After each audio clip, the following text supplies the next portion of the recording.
જય શ્રી કૃષ્ણ. હું અમદાવાદથી પ્રજ્ઞાબેન રાજેશ્યામ શુક્લ.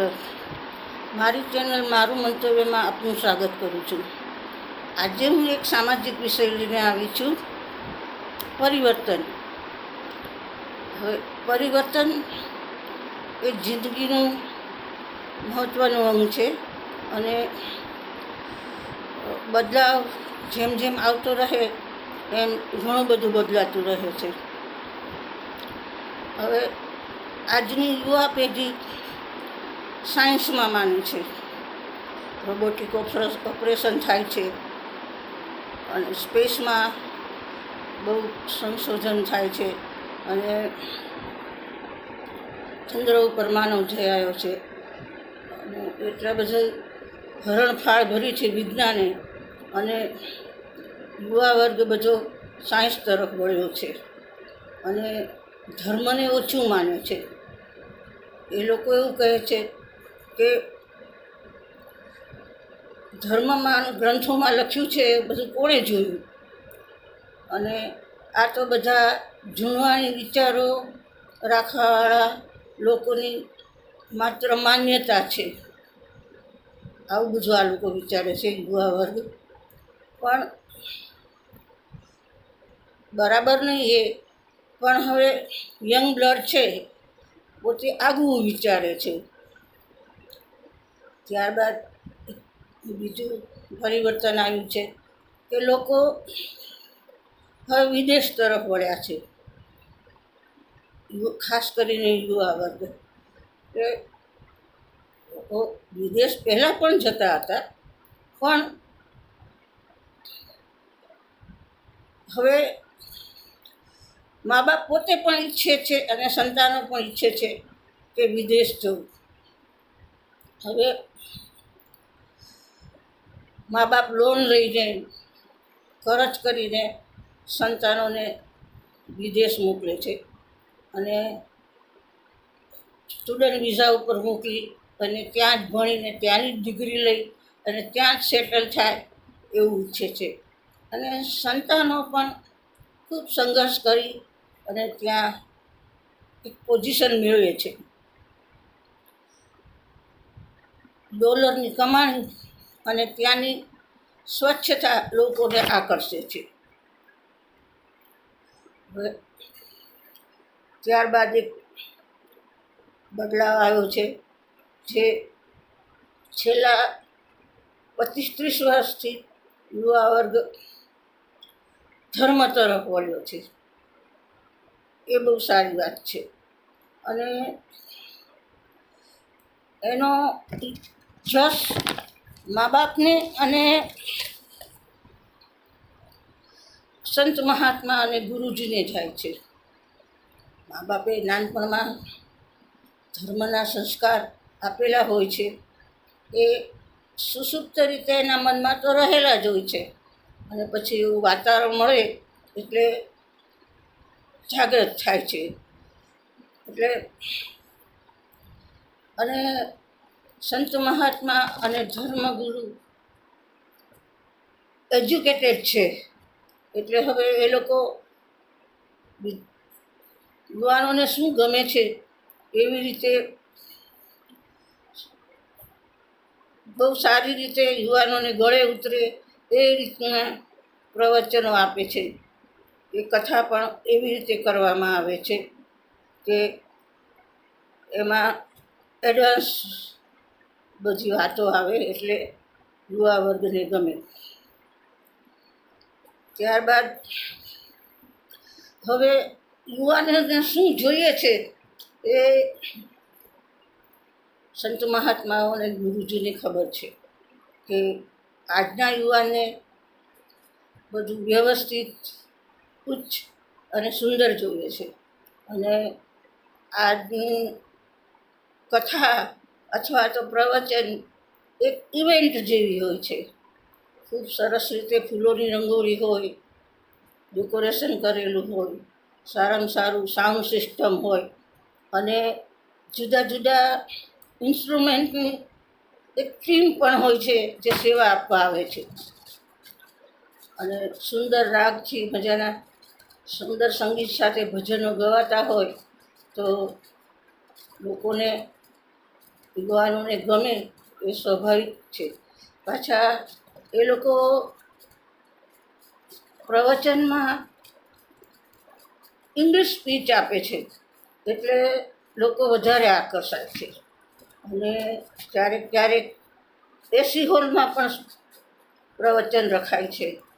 અને આ રીતે એમના પ્રયત્ન ધર્મગુરુ અને સંતોના જે યુવા પેઢીને ધર્મ તરફ વાળવાના એ સક્સેસ થાય છે. અને મા બાપે આપેલા સંસ્કાર તેની અંદર રહેલા જ હોય છે એટલે એ જાગૃત થાય છે. અને આ બહુ સારું કામ છે. આ બદલાવ બહુ સારો છે.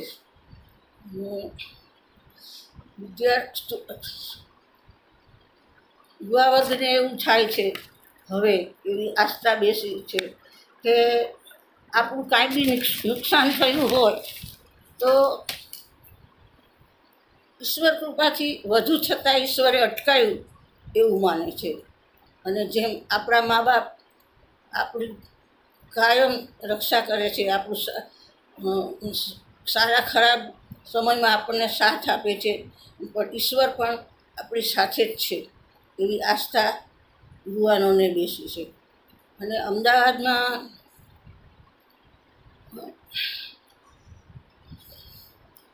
આશ્રમની અંદર એક હરિદ્વારથી સંત આવેલા, તો શિવાનંદ આશ્રમમાં હરિદ્વારથી સંત આવેલા અને એમના પ્રવચનમાં એમને કહ્યું કે જે સિદ્ધ થઈને બહાર આવેલા સંતો છે એના માટે બે માર્ગ છે. એક દિવાલ છે, દિવાલની પેલી બાજુ મોક્ષનો માર્ગ છે અને દિવાલની આ બાજુ સંસાર છે. તો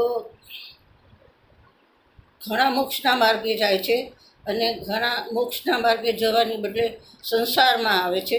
અને સંસારમાં રહી અને આધિ વ્યાધિ ઉપાધિથી ચિંતાગ્રસ્ત લોકોને સારા પ્રવચનો આપી અને એનું મન શાંત થાય એવી રીતે કરે છે. અને યુવા વર્ગને પણ ધર્મ તરફ વાળે છે. આમ પરોપકારના કામ કરવામાં પોતાનું જીવન વિતાવી દેતા હોય છે. ત્યારબાદ આપણે જોઈએ છીએ કે મહિલાઓ, યુવા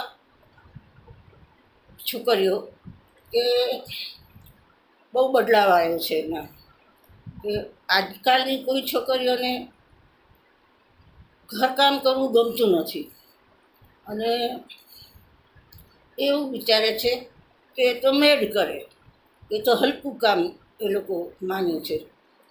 પછી રસોઈ કરવી નથી ગમતી, કારણ કે 10-12 વર્ષની છોકરી થાય ત્યાં સુધી આપણે એને ગેસ પાસે જવા ન દઈએ.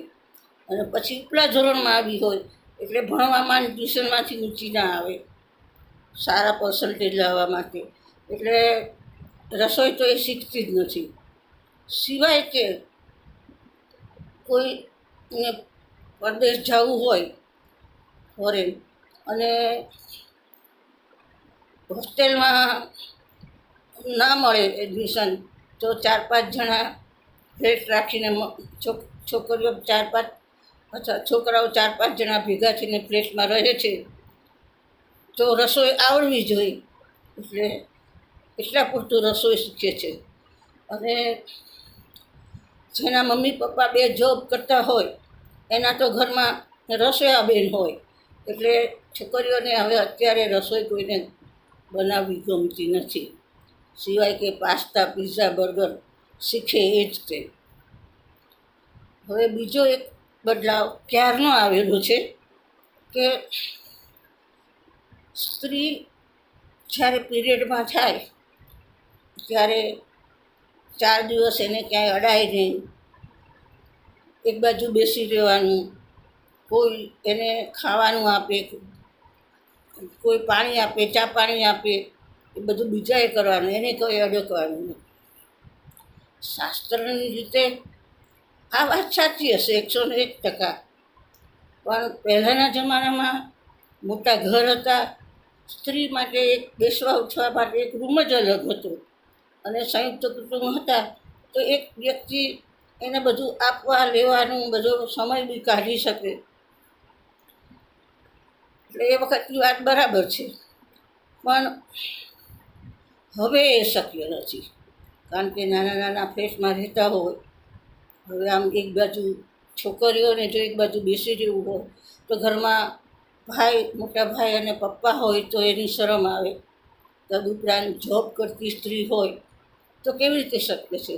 અને જોબ કરતી જે છોકરીઓની મમ્મી જોબ કરતી હોય તો એ સ્કૂલે જાય, ટ્યુશનમાં જાય, તો ક્યાંય અડકવાનું નહીં. એ કેવી રીતે શક્ય છે? હવે એનાથી દોષ હશે, પણ હવે આપણે અજાણતા ઘણા પાપ કરી છે, તો આ એક જાણીતું પાપ, જે સજા થાય એ ભોગવી લઈશું એવું વિચારીને પણ આ એક મજબૂરી છે. એટલે આટલો આ બદલાવ તો ઘણા સમયથી આવેલો છે. સમય બદલાય એમ બધું બદલાતું જ રહે. હવે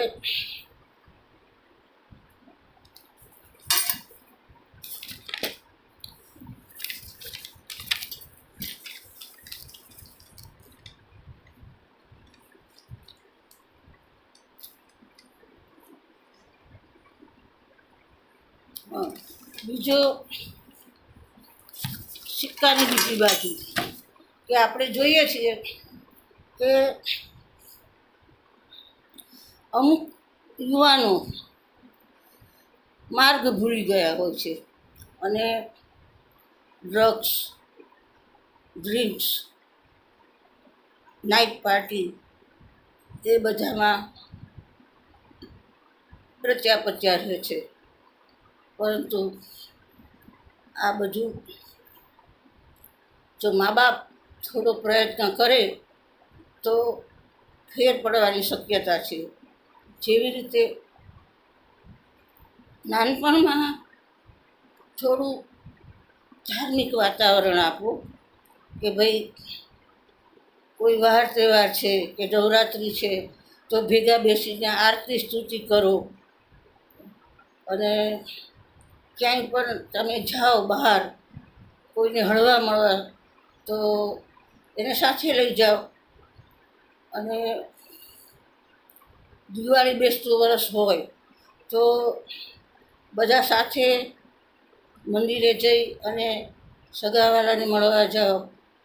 આમ જેટલું બને એમ તમે એનું ઘરમાં એટેચમેન્ટ વધારે રહે એવું કરો. પછી તમે એમ માનો કે એક તો મોટો થયો એની રીતે એના ફ્રેન્ડ સર્કલમાં ફરશે.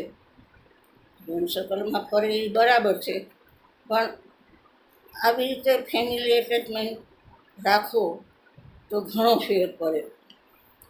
અને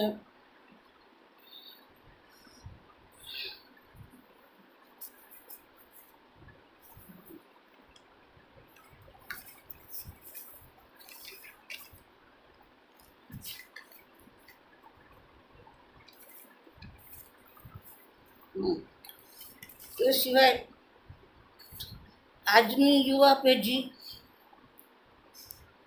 એને બધી ખબર છે કે પોતે પોતાની ફરજ શું છે, પોતાનું કર્તવ્ય શું છે, પરંતુ એ કરી બતાવશે, બોલશે નહીં. અને મા બાપ જો તમને ન ગમતું એનું વલણ થોડું અપનાવી લો અને એને સમજો તો ઘણો ફેર પડે. અને યુવાનોને મા બાપે સમજવાની જરૂર છે. અને આ રીતના કુવર્તન શરૂઆતમાં રાખી અને એને પોતાનો બનાવી લેવાની જરૂર છે. એટલે કોઈ પણ ઇસ્યુ થવાની શક્યતા નથી. બસ આટલું કહીને હું મારું મંતવ્ય પૂરું કરું છું. આપને જો અમારો વિડીયો યોગ્ય લાગ્યો હોય તો લાઈક કરજો, શેર કરજો સબસ્ક્રાઈબ કરજો. જય શ્રી કૃષ્ણ.